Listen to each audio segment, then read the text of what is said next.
Welcome to இக்லாஸ் IAS academy.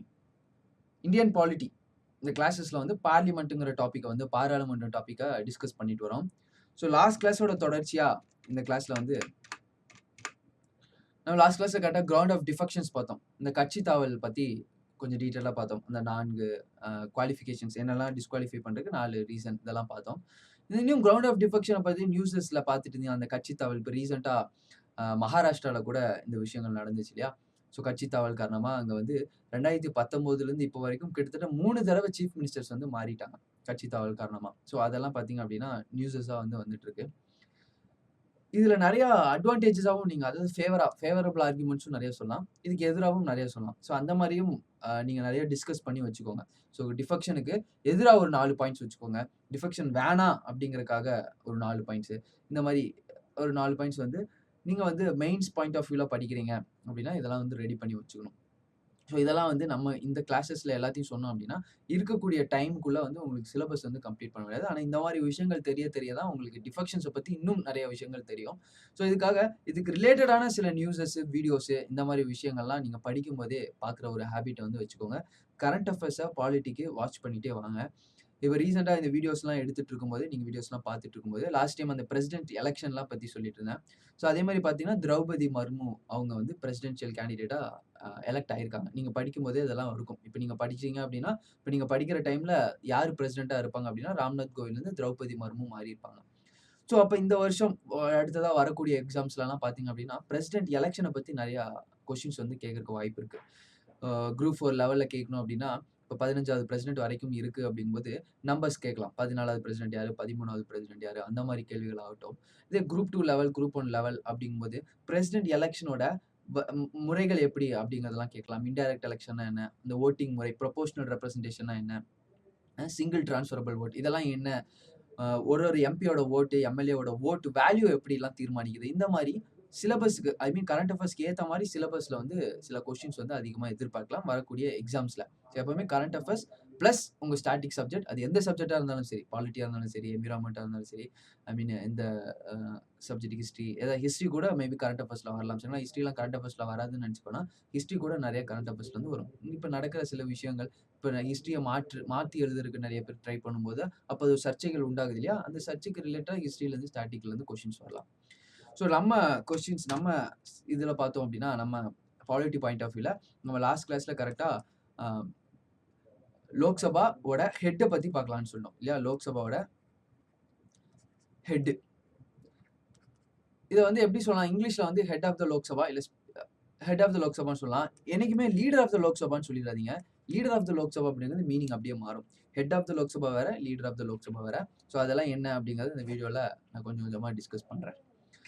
இப்போ mister Om Birla அப்படிங்கிறது நம்ம தற்போது இருக்கக்கூடிய லோக்சபாவோட சபாநாயகராக தேர்ந்தெடுக்கப்பட்டிருக்கார். ஸோ இப்போ இந்த ஸ்பீக்கர தேர்ந்தெடுக்கிறதுக்கு என்ன முறை? ஜஸ்ட் ஒண்ணும் இல்ல. ஸ்பீக்கர் அப்படிங்கிறது வந்து எலக்ட் ஆகி ஒரு 545 எம்பிஸ் புதுசா வராங்க இல்லையா லோக்சபால. அந்த 545 எம்பிஸ்க்குள்ள ஒரு ஆள் தான் வந்து ஸ்பீக்கரா இருக்க போறாரு. ஸோ அவங்க உள்ளுக்குள்ளேயே யாரோ ஒருத்தர வந்து எலக்ட் பண்ண போறாரு. ஆனா அதுல ஒரு முக்கியமான விஷயம் என்ன அப்படின்னா, ஸ்பீக்கர் எப்பவுமே எங்கிருந்து வருவார் அப்படின்னா, ரூலிங் பார்ட்டில இருந்து தான் வருவாரு. எந்த பார்ட்டி வந்து இப்ப ஆட்சி கைப்பற்றி இருக்கோ, பிஜேபி கைப்பற்றி இருக்கு அப்படின்னா, என்டிஏ கவர்ன்மெண்ட் பிஜேபியோட நேஷனல் டெமோக்ராட்டிக் அலையன்ஸ்ல இருந்து ஒரு ஆள் தான் வந்து என்னவா இருக்கணும், அ ஸ்பீக்கரா வருவாரு. இது எந்த ரூல்ஸும் கிடையாது. கான்ஸ்டிடியூஷன்ல இவரு தான் வரணும். ரூல்டு பார்ட்டி தான் வரணும் அப்படிங்கிறதெல்லாம் இல்ல. இத தான் என்ன சொல்லுவோம் அப்படின்னா, கன்வென்ஷன் அப்படின்னு சொல்லுவோம். அன்ரிட்டர்ன் ரூல்ஸ். இவ்வளவு நாள் பழக்கவழக்கமா, பாரம்பரியமா இதான் நடந்துட்டு இருக்கு அப்படிங்கிற மாரி ஒரு விஷயம். இப்ப கன்வென்ஷனா ரூலிங் பார்ட்டில இருந்து என்ன பண்ணுவாரு அப்படின்னா, ஸ்பீக்கர் வந்து வருவாரு. ஸ்பீக்கர ஜஸ்ட் உள்ள இருக்கக்கூடிய எல்லா மெம்பர்ஸும் சேர்ந்து எலக்ட் பண்ணி ஒரு ஆள வந்து தேர்ந்தெடுப்பாங்க. இவ்வளவுதான் சிம்பிள். அவர் கண்டிப்பா ரூலிங் பார்ட்டில இருந்து இருப்பாரு. அதே மாரி டெப்யூட்டி ஸ்பீக்கர் டெப்யூட்டி ஸ்பீக்கர் துணை சபாநாயகர் பார்த்தீங்க அப்படின்னா, அப்போசிஷன் பார்ட்டில இருந்து இருப்பார். எதிர்க்கட்சியில இருந்து இருப்பாரு. இதுவும் எந்த விதமான ரூல்ஸும் கிடையாது. ஜஸ்ட் இதெல்லாம் அன்ரிட்டன் கன்வென்ஷன் பாரம்பரியமா, காலங்காலமா இப்படிதான் நடந்துட்டு இருக்கு அப்படிங்கிறத குறிப்பிட்டிருக்காங்க. இன்னொரு முக்கியமான விஷயம், இந்த 2000 இப்ப தற்போது இருக்கக்கூடிய லோக்சபால ஸ்பீக்கர் மட்டும் தான் இருக்காரு. டெப்யூட்டி ஸ்பீக்கர இன்னும் எலக்ட் பண்ணாமயே கிட்டத்தட்ட 2 வருஷமா வச்சுட்டு இருக்காங்க. ஒரு இம்பார்ட்டன்ட்டான post deputy speaker. Constitutional post. கான்ஸ்டிடியூஷன்ல டெப்யூட்டி ஸ்பீக்கருக்கான சில புரோவிஷன்ஸ் குடுத்திருக்காங்க. ஆனாலும் பார்த்தீங்க அப்டின்னா, டெப்யூட்டி ஸ்பீக்கர எலக்ட் பண்ணாம இருக்காங்க. அது உள்ள நடக்கிற சில சர்ச்சையின் காரணமாக. எதிர்க்கட்சி தலைவர் எதிர்க்கட்சிய வந்து தீர்மானிக்க முடியல. ஏன்னா எதிர்க்கட்சி அப்டின்னா அட்லீஸ்ட் 1/10 சீட் வாங்கியிருக்கணும். 1/10 சீட் கூட வாங்காம செகண்ட் கட்சி இருக்கனால, இந்த மாரி விஷயங்கள்லாம் நடந்துட்டு இருக்கு. ஆனா இப்போ வரைக்கும் டெப்யூட்டி ஸ்பீக்கர வந்து தேர்வு செய்யாம வச்சிருக்காங்க அப்டிங்கிறது முக்கியமான ஒரு விஷயம். இப்ப நம்ம இந்த லோக்சபா ஸ்பீக்கர பத்தி பார்ப்போம். ஸ்பீக்கருக்கு என்னலாம் பவர்ஸ் இருக்கு? இப்ப லோக்சபா மக்களவை சபாநாயகர் வந்து பிரிசைடிங் ஆஃபீசர் அப்படின்னு சொல்லுவாங்க. அவர் தான் அவையோட தலைவர். இருக்கிறதுலயே அதிகமான power at the point of the time house நடக்கும்போது யாருக்கு இருக்கு அப்படின்னா, லோக்சபாவோட ஸ்பீக்கருக்கு தான் இருக்கு. மசோதாக்கள் பாஸ் பண்றது. இதான் பிராமினன்ட்டா அவங்களோட வேலையா இருக்கும் இல்லையா? பார்லிமென்ட்டோட வேலை. மசோதாக்கள பாஸ் பண்றது. சட்டம் எழுதுறது தான் அவங்களோட வேலையா இருக்கும். சட்டம் எழுதும்போது நெறைய சர்ச்சைகள் வரும். இங்க இருக்கவங்க அங்க சேர தூக்கி அடிக்கிறது, சரிங்களா? சட்டைய கிழிக்கிறது, இந்த பக்கம் அந்த பக்கம் போய் கை கலப்பு, சண்டை இந்த மாரிலாம் ஆகும்போது, ஸ்பீக்கர் அது எல்லாத்தையும் கண்ட்ரோல் பண்ணுவாரு. ஸ்பீக்கர் ஆர்டர் பண்ணாரு அப்டின்னா, உடனே அவங்கள வந்து அவையிலிருந்து வெளிய இழுத்தலாம். சரிங்களா? சஸ்பெண்ட் பண்றதுக்கு ஸ்பீக்கருக்கு பவர் இருக்கு. வேறஸ் ராஜ்யசபா ஹெட்டுக்கு பவர் கிடையாது. இத நான் திருப்பி திருப்பி சொல்றேன். சஸ்பெண்ட் பண்ணலாம். அவர் டிஸ்குவாலிஃபை பண்ணலாம். சரிங்களா? டிஸ்குவாலிஃபை பண்றதுக்கு இப்ப நம்ம முன்னாடி நம்ம 4 இதெல்லாம் பார்த்தோம் இல்லையா? கிரவுண்ட் ஆஃப் டிஃபெக்ஷனு, அதே மாரி இது டபுள் மெம்பர்ஷிப், ரிசைன் பண்றாங்க. அதே மாரி இதுக்கு முன்னாடி அன்சோன் மைட், அன்டிஸ்சார்ஜ் இதெல்லாம் யாரு டிஸ்குவாலிஃபை பண்ணுவா அப்டின்னா, ஸ்பீக்கர் தான் டிஸ்குவாலிஃபை பண்ணுவாரு. இப்போ ஒரு ஆன்டி டிஃபெக்ஷன் வருது. இவர் வந்து கட்சி தாவியிருக்காரா? இல்லையா? அப்டிங்கிறத முடிவு பண்ணி, அவர் வந்து கட்சியிலருந்து நீக்குறது ஸ்பீக்கர் தான். சபாநாயகர் தான். இப்ப சபாநாயகர் என்ன பண்ணுவாரு அப்டின்னா, அவர் வந்து ஒரு பார்ட்டில இருந்து தானே எலக்ட் ஆகி வந்திருக்காரு. அவர் என்னதான் நியூட்ரலா இருக்கணும். நியூட்ரலா இருந்தாலும், சில இடங்கள்ல நியூட்ரலா அவர் சில விஷயங்கள் பண்ண மாட்டாரு. ஃபார் எக்ஸாம்பிள்க்கு ஸ்பீக்கருக்கு அந்த பவர் குடுத்திருக்காங்க. யாராவது கட்சி தாவுனாங்கன்னா, அவங்கள ரிமூவ் பண்றது. ஆனா, தன்னோட கட்சியில இருந்து அவர் எந்த பார்ட்டியோ, அந்த பார்ட்டில இருந்து வேற ஒருத்தர் கட்சி தாவி இருக்காங்க அப்டின்னா, உடனே அவர் என்ன பண்ணிறாரு அப்டின்னா, கட்சியிலிருந்து நீக்கம் பண்ணிறாரு. 14 நாள் டைம் குடுப்பாங்க. அந்த 14 நாளுக்குள்ள அவர் வந்து தீர்மானம் முடிவு பண்ணலாம். ஆனா வேற யாராச்சும் நம்ம கட்சிக்கு, அவரோட கட்சிக்கு வந்திருந்தாங்க அப்டின்னா, அவரு அந்த கேஸஸ்ல முடிவே எடுக்குறதில்ல. இந்த 14 நாளுக்குள்ள முடிவு எடுக்குறதில்ல.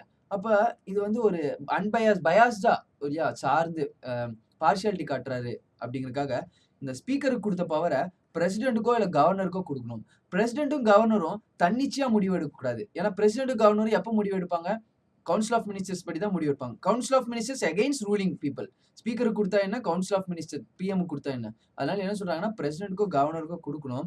ஆனா யாரோட அட்வைஸ்ல பிரசிடென்ட்டும், கவர்னரும் ஒர்க் ஆகணும் அப்டின்னா, எலக்ஷன் கமிஷன் தேர்வாணையத்தோட அ அவங்களோட அட்வைஸின் பேர்ல ஒர்க் ஆகணும் அப்டிங்கிற ஒரு சிஸ்டம் கொண்டு வரணும் அப்டிங்கிறத குறிப்பிட்டிருக்காங்க. இந்த மாரி கொண்டு வரல. இது நீங்க ஒரு பாயிண்ட்டா வச்சுக்கலாம். இந்த மாரி கொண்டு வந்தா நல்லா இருக்கும். அப்ப பிரிசைடிங் ஆஃபீசரா இருக்காரு. எந்த விதமான சண்டை, சச்சரவு இல்லாம பாதுகாக்கிறது அவரோட விஷயம் தான். ஸோ ஒருத்தவங்களுக்கும் சில மணி நேரங்கள் குடுப்பாரு, டைம் குடுப்பாரு. அத பத்தி பேச இருக்கும். சில பேர் பேசக்கூடாதுன்னு சொல்லிட்டாருன்னா, அவரு பேச மாட்டாரு. மைக் ஆஃப் பண்ணிருவாரு. இந்த மாரி விஷயங்கள்லாம் பண்றது வந்து பிரிசைடிங் ஆஃபீசர்.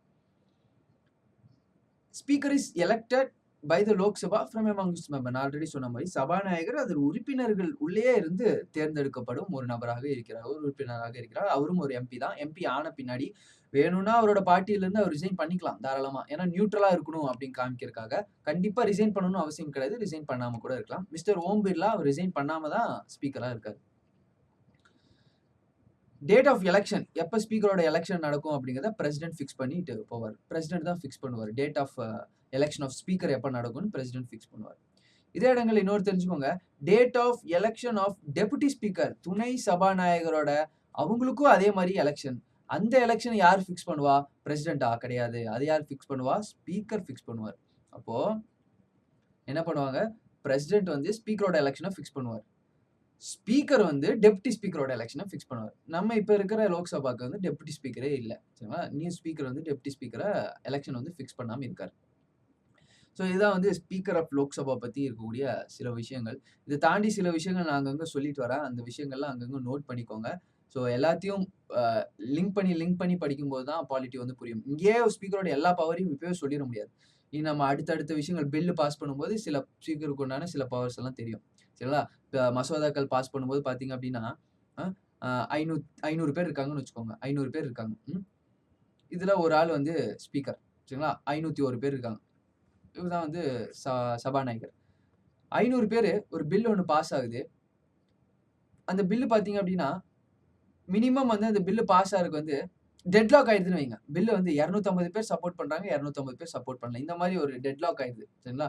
பாதி பேர் சப்போர்ட் பண்றாங்க, பாதி பேர் சப்போர்ட் பண்ணல. அப்போ ஸ்பீக்கர் யாரு எந்த ஓட்டு போடுறாரோ காஸ்டிங் ஓட்டுன்னு சொல்லுவாங்க. ஸ்பீக்கர் மறுபடியும் யாரு எந்த அந்த இந்த மாதிரி டை ஆச்சு அப்படின்னா ஸ்பீக்கர் ஒரு ஓட்டு போடுவார். அப்ப யாருக்கு எந்த இது ஓட்டு போடுறாரோ அதுதான் ஜெயிக்கும். ஸோ அந்த மாதிரி காஸ்டிங் ஓட் பவர்லாம் வந்து ஸ்பீக்கருக்கு இருக்கு. இன்னும் ஸ்பீக்கருக்கு நிறைய பவர்ஸ் இருக்கு. அதெல்லாம் நம்ம அப்பப்ப பார்க்கும்போது ஸ்பீக்கருக்கு உண்டான பவர்ஸ் வந்து நான் சொல்லிக்கிட்டே வரேன். அடுத்ததா ஸ்பீக்கர் பத்தி சொல்றாங்க. ஸ்பீக்கர் வந்து பின்னாடி வர இந்த 3 காரணங்களுக்காக அவர் பதவியிலிருந்து விலகக்கூடும். சரிங்களா? முதல் காரணம் என்ன அப்படின்னா, அவரு லோக்சபாவின் உறுப்பினராக இருப்பதை நிறுத்தினார். ஏதோ ஒரு காரணத்துக்காக அவர் லோக்சபால இருந்து அவர தூக்கிர்றாங்க. சரிங்களா? டிஸ்குவாலிஃபிகேஷன் காரணமாவோ, ஏதோ ஒரு காரணத்துக்காக. சரிங்களா? அன்சவுண்ட் மைண்டா இருக்காரு. ஒருவேள அவருக்கு புத்தி சுவாதீனம் இல்ல. சால்வென்ட்டா இருக்காரு. அதிகமா கடன் வந்து அவருக்கு மேல இருக்கு. சரிங்களா? இல்ல அவர் வேற ஒரு நாட்டோட சிட்டிசன்ஷிப்ப வாங்கிட்டாரு. இந்த மாரி ஏதோ ஒரு காரணங்களுக்காக அவர பதவியிலிருந்து விலக்கிட்டாங்க. பதவியிலிருந்து விலக்க வேணாம். லோக்சபால இருந்து ஒரு மெம்பரா இல்ல அப்டின்னா, அவரு ஸ்பீக்கரா இருந்தும் போயிருவாரு. சரிங்களா? லோக்சபாவோட ஒரு மெம்பர் தான் கண்டிப்பா ஸ்பீக்கரா இருக்கணும். அது மினிஸ்டரா இருக்கணும்னு அவசியம் கிடையாது. ஆனா லோக்சபால ஒரு மெம்பர் இருக்கணும். மெம்பரா இருந்தா மட்டும் தான் அவர வந்து ஸ்பீக்கர் ஆக்க முடியும். லோக்சபால ஒரு மெம்பரா இருந்தா தான் மினிஸ்டர் ஆக முடியும்னு இல்ல. மினிஸ்டர் வந்து லோக்சபா மெம்பர் இல்லாம கூட மினிஸ்டர் ஆகலாம். ஒரு 6 மாசத்துக்கு ஆகலாம். அடுத்த 6 மாசத்துக்குள்ள எலக்ஷன்ல அவரு ஆயிட்டாருன்னா போதும். ஃபார் எக்ஸாம்பிள்க்கு ரீசென்ட்டா நடந்த எலக்ஷன்ல இப்ப இங்க ஹானரபிள் சீஃப் மினிஸ்டர் ஸ்டாலின் வந்து தமிழ்நாடு முதல்வரா தேர்ந்தெடுக்கப்பட்டாரு. அதே மாரி கேரளால பார்த்தீங்க அப்டின்னா, அ பினராயி விஜயன் வந்து தேர்ந்தெடுக்கப்பட்டாரு. அதே மாரி வெஸ்ட் பெங்கால்ல அந்த டைம்ல எலக்ஷன் நடந்தபோது, அ மம்தா பானர்ஜியால அவங்களால ஒரு எம்.எல்.ஏ சீட் கூட வாங்க முடியல. அவங்க நின்ன தொகுதியில அவங்க தோத்துட்டாங்க. அவங்க எம்.எல்.ஏவே கிடையாது. ஆனா அந்த சீஃப் மினிஸ்டர் அப்ப யார் ஆனாங்கன்னா, மம்தா பானர்ஜி தான் ஆனாங்க. அடுத்த ஒரு 6 மாசத்துக்குள்ள ஒரு ஒரு ஏதோ ஒரு எலக்ஷன்ல நின்னு அவங்க ஜெயிக்கிற மாரி இருந்தாங்க. அதே மாரி பை எலக்ஷன்ல நின்னு ஜெயிச்சுட்டாங்க. அதனால தான் யார் வேணாலும் மினிஸ்டர் ஆகலாம். மினிஸ்டர் அப்படிங்கிறது சீஃப் மினிஸ்டரும் கூட. இல்லையா? Chief minister is nothing but first among equal அவ்வளோதான். எல்லா மினிஸ்டர் மாரி அவரும் ஒரு மினிஸ்டர் தான். ஒரு ஃபர்ஸ்ட். எல்லா மினிஸ்டரோட ஒரு ஃபர்ஸ்ட் அப்படின்னு சொல்லலாம். மத்தபடி அவருக்கு ரொம்ப எக்ஸார்பிடன்ட் பவர்லாம் கிடையாது. ஸோ லோக்சபா ஸ்பீக்கர் வந்து அ ஒருவேள மெம்பரா அதாவது எம்பியா இல்லாம லோக்சபால இருக்கக்கூடிய ஒரு மெம்பர் வந்து விலகப்பட்டாரு அப்படின்னா, அவர் வந்து ஸ்பீக்கர் பொசிஷன்ல இருந்து தூக்கிருவாங்க. ராஜ்யசபால இருக்கக்கூடிய யாருமே வந்து லோக்சபாவோட ஸ்பீக்கரா ஆக முடியாது. ஆனா ராஜ்யசபால இருக்கக்கூடிய ஒரு மெம்பர் மினிஸ்டர் ஆகலாம். ராஜ்யசபால இருக்கக்கூடிய ஒரு மெம்பர் மினிஸ்டர் ஆகலாம். ஈவன் பிரைம் மினிஸ்டர் கூட ஆகலாம். எக்ஸாம்பிள்க்கு டாக்டர் மன்மோகன் சிங் பார்த்தீங்க அப்படின்னா, ராஜ்யசபாவோட எம்பி தான். அவர் தான் வந்து பிரைம் மினிஸ்டர் ஆயிருக்காரு. If he resigns by writing to deputy speaker. இது ரொம்ப இம்பார்ட்டன்ட்டான விஷயம். ஸ்பீக்கர் ரிசைன் பண்ணலாம். ரிசைன் பண்ணணும் அப்படின்னா டெப்டி ஸ்பீக்கர்ட்ட எழுதி குடுக்கணும். ஏன்னா, இப்ப நம்ம பார்த்தோம் இல்லையா? இருக்கக்கூடிய எம்பி, எம்.எல்.ஏஸ் எல்லாம் ரிசைன் பண்ணணும் அப்படின்னா, இருக்கக்கூடிய தலைவர்கிட்ட குடுக்கணும். சபை தலைவர். ஒண்ணா ஸ்பீக்கர்ட்ட குடுக்கணும். இல்ல கீழ இருக்கவங்க அதே மாரி அவங்களோட ஸ்பீக்கர்ட்ட குடுப்பாங்க. இல்ல சேர்மன்ட்ட குடுப்பாங்க. ஸ்பீக்கரே ரிசைன் பண்ணணும் அப்படின்னா, டெப்டி ஸ்பீக்கர்ட்ட குடுக்கணும். டெப்டி ஸ்பீக்கர் ரிசைன் பண்ணணும்னா, ஜஸ்டிஸ். டெப்டி ஸ்பீக்கர் எல்லாரும் மாரி தான். ஸ்பீக்கர்ட்ட குடுத்துட்டு ரிசைன் பண்ணுவாரு. பெரும்பான்மையினரால் நிறைவேற்றப்பட்ட தீர்மானத்துல அவர் அகற்றப்பட்டார். If he is removed by a resolution passed by majority, simple majority, சாதாரண பெரும்பான்மையின் மூலமா இந்த ஸ்பீக்கர் மிஸ்டர் ஓம் பிர்லா வந்து ரிமூவ் பண்ணுங்கன்னு சாதாரண பெரும்பான்மை மூலியமா பாஸ் பண்ணிட்டா போதும். அவர வந்து அந்த பொசிஷன்ல இருந்து நீக்கிடலாம். இது எல்லாமே 14 நாள் அட்வான்ஸ் நோட்டீஸ் குடுக்கணும். சரிங்களா? அவர் வந்து ரிமூவ் பண்ண போறோம் அப்படிங்கிறத 14 நாள் வந்து அட்வான்ஸ் நோட்டீஸ் குடுக்கணும். அந்த நோட்டீஸ்க்கு அப்புறம் சாதாரண பெரும்பான்மை நிறைவேற்றினால் போதும். அந்த ஸ்பீக்கர வந்து அவரோட பொசிஷன்ல இருந்து ரிமூவ் பண்ணிடலாம். புரோடெம் ஸ்பீக்கர் லோக்சபாலயே ஸ்டேட் லெஜிஸ்லேட்டிவ் அசெம்பிளிலும் இந்த புரோடெம் ஸ்பீக்கர் தற்காலிக சபாநாயகர் அப்படிங்கிற ஒரு இது வந்து கேள்விப்படும். அது என்ன புரோடெம் ஸ்பீக்கர்? ஒரு லோக்சபா இருக்கு. இந்த லோக்சபா அப்படிங்கிறது வந்து டெம்பரரி பாடி தான் இல்லையா? 5 வருஷத்துக்கு ஒருக்கா லோக்சபா மாறிக்கிட்டே இருக்கும். ஆனா ராஜ்யசபா அப்படிங்கிறது பெர்மனன்ட் பாடி இல்லையா? 2 வருஷத்துக்கு ஒருக்கா எலக்ஷன் வச்சு அதை ஃபில் பண்ணிட்டே இருப்பாங்க. அது என்னைக்குமே இல்லாம இருக்காது. Rajya Sabha is a continuous chamber. லோக்சபாங்கிறது ஒரு டெம்பரரி பாடி. 5 வருஷத்துக்கு ஒருக்கா எலக்ஷன் நடந்து மறுபடியும் புது கவர்ன்மெண்ட் வந்து ஃபார்ம் ஆகும். அப்ப 5 வருஷத்துக்கு ஒருக்கா ஒரு எலக்ஷன் நடக்குது. எலக்ஷன் நடந்துட்டு அப்படியே புது கவர்ன்மெண்ட் ஃபார்ம் ஆகுது. இருக்கக்கூடிய எம்பிஸ் சில பேர்லாம் நெறைய பேர் முக்காவாசி பேர் வெளிய போறாங்க. வெளிய போயிட்டு அடுத்த ஒரு எம்பிஸ் வராங்க. அப்ப அந்த கேப் இருக்கு பார்த்தீங்களா? நடுவுல ஒரு கேப். அந்த கேப் வந்து காலியா விடக்கூடாது. என்னதான் லோக்சபா டெம்பரரி பாடியா இருந்தாலும், இதெல்லாம் வந்து இதுக்கான காரணங்கள். என்னதான் லோக்சபா டெம்பரரி பாடியா இருந்தாலும், அது எப்பவுமே இருந்துட்டு இருக்கணும் அப்படிங்கிறதுக்காக, அங்க ஒரு மெம்பர் எப்பவுமே இருந்துகிட்டே இருக்கணும். இல்லையா? அங்க ஒரு மெம்பர் எப்பவுமே இருந்துகிட்டே இருக்கணும். அதுக்காக தான் என்ன பண்ணுவாங்க அப்படின்னா, இருக்கிறதுலயே ரொம்ப எல்டரா ஒருத்தர் இருப்பாங்க இல்லையா?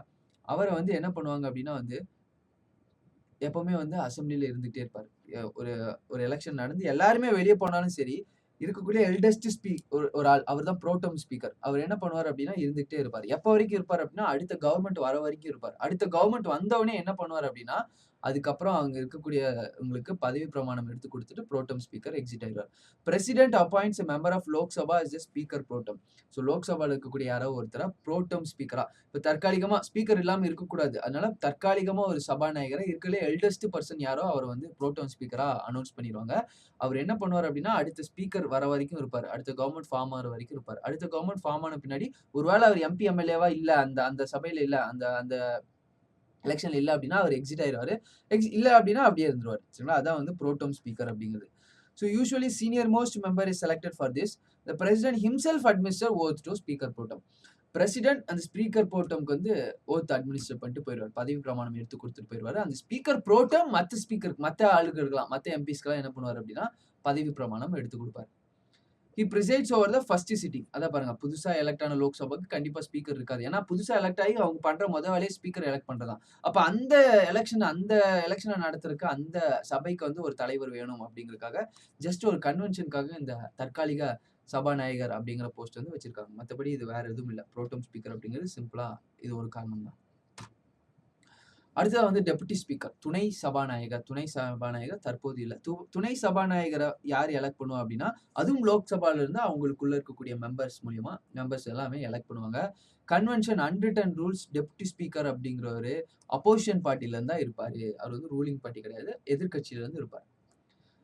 டெப்யூட்டி ஸ்பீக்கருக்கும் நிறைய பவர்ஸும் நிறைய பொசிஷன்ஸும் குடுத்திருக்காங்க. ஒருவேளை ஸ்பீக்கர் உடம்பு சரியில்லாம ஆப்சென்ட் ஆனாலோ, அவரோட போஸ்ட் வேக்கன்ட் ஆனாலோ, அடுத்த ஸ்பீக்கர் வர வரைக்கும், இல்ல ஒரு போஸ்ட் ஆப்சென்ட்டா இருந்துச்சு அப்டின்னா என்ன பண்ணும் அப்டின்னா, டெப்யூட்டி ஸ்பீக்கரா ஆக்ட் ஆவார். ஒருவேளை டெப்யூட்டி ஸ்பீக்கர் போஸ்டும் இல்ல அப்டின்னா, பேனல் ஆஃப் மெம்பர்ஸ்ன்னு சொல்லிட்டு ஒரு 10 பேர் இருப்பாங்க. அவங்க வந்து என்ன பண்ணுவாங்க அப்டின்னா, ஸ்பீக்கரா ஆக்ட் ஆவாங்க. ஒருவேளை இந்த 10 பேரும் இல்ல அப்டின்னா, யாராவது ஒரு மெம்பர் வந்து அந்த அவையில யாருன்னு சொல்றாங்களோ, அவர் வந்து ஸ்பீக்கரா ஆக்ட் ஆவார். இவ்வளவுதான் சிம்பிள். ஸ்பீக்கர் இல்ல அப்டின்னா டெப்யூட்டி ஸ்பீக்கரும் இல்ல அப்டின்னா வந்து பேனல் ஆஃப் மெம்பர்ஸ்ல இருந்து ஒரு 10 பேர் எப்பவுமே ஒரு பேனல் ஆஃப் மெம்பர்ஸ் இருப்பாங்க. அந்த 10 பேத்துல யாரோ ஒருத்தர் ஸ்பீக்கரா ஆக்ட் ஆவாங்க. அப்பவும் பேனல் ஆஃப் மெம்பர்ஸ் 10 பேரும் இல்ல அப்டின்னா, இருக்கக்கூடிய யாராவது ஒருத்தர், அந்த ஹவுஸ்ல இருக்கக்கூடிய யாராவது ஒருத்தர் வந்து அ ஸ்பீக்கரா வந்து ஆக்ட் ஆவாரு. ஸ்பீக்கரா வந்து தேர்ந்தெடுக்கப்படுவார். டெப்யூட்டி ஸ்பீக்கரோட எலக்ஷன் யார் ஃபிக்ஸ் பண்ணுவா அப்டின்னா, ஸ்பீக்கர் ஃபிக்ஸ் பண்ணுவாங்க. ஸ்பீக்கரோட எலக்ஷனை யார் ஃபிக்ஸ் பண்ணுவா அப்டின்னா, பிரசிடென்ட் ஃபிக்ஸ் பண்ணுவாங்க. டெப்டி ஸ்பீக்கர் எப்படி ரிமூவ் பண்ணுவோம்? ஸ்பீக்கர் மாரியே தான். 14 நாளுக்கு முன்னாடி நோட்டீஸ் குடுக்கணும். நோட்டீஸ் குடுத்த பின்னாடி அந்த அவையில இருக்கக்கூடிய லோக்சபா ஸ்பீக்கர் அப்படிங்கும்போது, லோக்சபா அவையில இருக்கக்கூடியவங்க சாதாரண பெரும்பான்மை மூலமா, சிம்பிள் மெஜாரிட்டி மூலமா ஒரு ரெசல்யூஷன் பாஸ் பண்ணா போதும். அவர வந்து ரிமூவ் பண்ணிடலாம். டெப்டி ஸ்பீக்கரோட ஆபீஸ் வேலைய பார்ப்பாரு. அவரோட பொசிஷன் வேக்கன்ட்டா இருந்துச்சு அப்படின்னா, சபாநாயகர் பதவியில் இல்லாத பொழுது இவர் செயல்படுவார். யாரு அப்படின்னா, துணை சபாநாயகர். அப்ப துணை சபாநாயகர் வந்து டெப்டி ஸ்பீக்கர் வந்து ஸ்பீக்கர் ஆயிட்டாரு அப்படின்னா, ஸ்பீக்கர் எவ்வளவு சம்பளம் வாங்குறாரோ அந்த சம்பளம் தான் வாங்குவாரு. ஸ்பீக்கருக்கு என்னெல்லாம் பவர் இருக்கோ அந்த பவர் எல்லாம் டெப்டி ஸ்பீக்கருக்கு வந்துரும். அதேதான் வைஸ் பிரசிடென்ட் ஆனாரு அப்படின்னா, பிரசிடென்ட்டோட சம்பளம் தான் வாங்குவார். பிரசிடென்ட்டோட பவர்ஸ் எல்லாமே அப்ப அவருக்கு வந்துரும். சோ இந்த மாரி தான் ஸ்ட்ரக்சர்ஸ் வந்து குடுக்கப்பட்டிருக்கு. சோ ராஜ்யசபாவோட சேர்மன் அடுத்தது பார்த்தீங்க அப்படின்னா, லோக்சபா முடிச்சிட்டோம். அடுத்தது ராஜ்யசபா, மேலவை. ராஜ்யசபாவோட சேர்மன் பார்த்தீங்க அப்படின்னா, mister Venkaiah Naidu, vice president of India. Vice president எப்படி தேர்தல் மூலியமா எலக்ட் பண்றாங்கன்னு பார்த்தோம். Both elected and nominated members வந்து எலக்ஷன்ல பங்கு பெறுவாங்க இல்லையா? போத் ஹவுசஸ், பாராளுமன்றத்தோட லோக்சபா ஆகட்டும், ராஜ்யசபா ஆகட்டும், 2த்தோட elected as well as nominated members இவரோட எலக்ஷன்ல வந்து பங்கு பெறுவாங்க. ஸ்டேட் லெஜிஸ்லேட்டிவ் அசெம்பிளில இருந்து யாருமே பங்கு பெற மாட்டாங்க. சோ ராஜ்யசபாவோட சேர்மனா இருக்கிறது யாரு அப்படின்னா, வைஸ் பிரசிடென்ட். அவரோட பதவி நிமித்தமாக அவருக்கு அந்த பதவி குடுக்கப்பட்டிருக்கு. அவரோட வேலை என்ன? இங்க ஸ்பீக்கர் என்னெல்லாம் வேலை பார்ப்பாரோ அதெல்லாம் அவர் பார்ப்பாரு. ஆனாலும் ஸ்பீக்கருக்கும் வைஸ் பிரசிடென்ட்க்கும் நிறைய வித்தியாசங்கள் இருக்கு. Speaker is a member of parliament. Vice president is not a member of parliament. ஸ்பீக்கருக்கு இந்த காஸ்டிங் ஓட் இருக்கு. வைஸ் பிரசிடென்ட்க்கும் அதே மாதிரி டை ஆச்சு அப்படின்னா காஸ்டிங் ஓட் இருக்கு. சோ இந்த விஷயங்கள் ரொம்ப முக்கியமான விஷயம். ஸ்பீக்கரை ரிமூவ் பண்ணோம் அப்படின்னா, லோக்சபால ஜஸ்ட் சிம்பிள் மெஜாரிட்டில ஃபார்ம் பண்ணா போதும். சிம்பிள் மெஜாரிட்டி பெரும்பான்மை நிரூபிச்சா போதும். ஸ்பீக்கரை வந்து அவரோட பொசிஷன்ல இருந்து தூக்கிடலாம். ஆனா வைஸ் பிரசிடென்ட்ட ரிமூவ் பண்ணணும் அப்படின்னா, ராஜ்யசபால தான் இனிஷியேட் பண்ணணும். ராஜ்யசபால இனிஷியேட் பண்ணணும். அதுவும் சிம்பிள் மெஜாரிட்டில அப்சல்யூட் மெஜாரிட்டி, அறுதி பெரும்பான்மைன்னு சொல்லுவாங்க. இருக்கக்கூடிய மொத்த சீட்ல 50%. சிம்பிள் மெஜாரிட்டினா பிரசன்ட் அண்ட் வோட்டிங் இருக்கக்கூடிய 50%. இது வந்து மொத்த சீட்ல 50%. ராஜ்யசபால இந்த அப்சல்யூட் மெஜாரிட்டி பாஸ் பண்ணப்பட்டு லோக்சபாக்கு போகணும். லோக்சபால சிம்பிள் மெஜாரிட்டில பாஸ் ஆனா தான் வைஸ் பிரசிடென்ட் ரிமூவ் பண்ண முடியும். ஆனா ஸ்பீக்கர் அப்படி இல்ல. ஸ்பீக்கர் ரிமூவ் பண்ணணும் அப்படின்னா லோக்சபாவே தீர்மானிச்சு லோக்சபாவே ரிமூவ் பண்ணிடலாம். ராஜ்யசபாக்கு வர வேண்டிய அவசியம் கிடையாது. பிரிசைடிங் ஆஃபீஸர் ஆஃப் ராஜ்யசபா துணை குடியரசுத் தலைவர் இவர் தான் வந்து ராஜ்யசபாவோட பிரிசைடிங் ஆஃபீஸர். ராஜ்யசபாவோட presiding officer. Vice president of India இதெல்லாம் பார்த்தோம் இல்லையா? அவரோட பொசிஷன் என்ன, அவரோட பவர் என்ன, அந்த மாதிரி விஷயங்களும் டிஸ்கஸ் பண்ணோம். He is the chairman and not a member of Rajya Sabha, not a member of parliament. He is just a chairman, vice president, chairman மட்டும்தான். ராஜ்யசபாவோட மெம்பர் கிடையாது. இன்க்ளூசிவ் எலமெண்ட் ஆஃப் பார்லிமெண்ட் கிடையாது. Deputy chairman அடுத்தது. ராஜ்யசபாக்கு அடுத்த post வந்து சேர்மனுக்கு அடுத்தது வந்து ஒரு துணை சேர்மனும் சரிங்களா? துணை மாநிலங்களவை தலைவர், துணைத் தலைவர், மாநிலங்களவை துணைத் தலைவர். இவங்களே என்ன பண்ணுவாங்கன்னா அதே மாதிரி அவங்க மெம்பர்ஸ்குள்ள இருக்கிற ஒருத்தரே வந்து எலெக்ட் பண்ணி எடுப்பாங்க. ரூலிங் பார்ட்டி, ஆப்போசிஷன் பார்ட்டி அந்த மாதிரி கன்வென்ஷன்ஸ்லாம் அங்கே இல்லை. யாரை வேணாலும் எலெக்ட் பண்ணி எடுக்கலாம். சேர்மனோட பொசிஷன் இல்லை, வேக்கெண்ட் ஆயிடுச்சு அப்படின்னா துணை சேர்மன் வந்து அந்த பொசிஷன் எடுத்து வேலை செய்வார். இப்போ ஒரு மசோதா இருக்கு, ஒரு பில் இருக்கு. அந்த மசோதா வந்து டெட்லாக் ஆயிடுச்சு. டெட்லாக்னா என்ன அப்படின்னா, இன்னும் சிம்பிளா சொல்லணும் அப்படின்னா, அந்த மசோதால ராஜ்யசபாவும் லோக்சபாவும் ஒத்து வரல. சரிங்களா? ராஜ்யசபாவும் லோக்சபாவும் ஒத்து வரல. அப்போ உடனே என்ன பண்ணுவாங்க அப்படின்னா, கூட்டுத்தொடர் கூப்பிடுவாங்க. ஜாயிண்ட் சிட்டிங் கூப்பிடுவாங்க. 2 பேத்தையும் ஒண்ணா கூப்பிட்டுருவாங்க. லோக்சபா, ராஜ்யசபா 2 பேத்தையும் ஒண்ணா கூப்பிட்டு, இப்ப அந்த பில்ல பாஸ் பண்ணுங்க. மேக்ஸிமம் அந்த பில் பாஸ் பண்ணிரும். ஏன்னா லோக்சபால, ராஜ்யசபா 2ம் சேர்த்து ரூலிங் பார்ட்டிக்கு அதிக பவர் இருக்கும் எப்பவுமே. அதனால அந்த பில் வந்து மேக்ஸிமம் பாஸ் ஆயிரும். இந்த மாதிரி ஜாயிண்ட் சிட்டிங் நடக்கும்போது யார் ஹெட்டா இருப்பாங்க? அப்ப யாரு அந்த அவையை நடத்துவாங்க?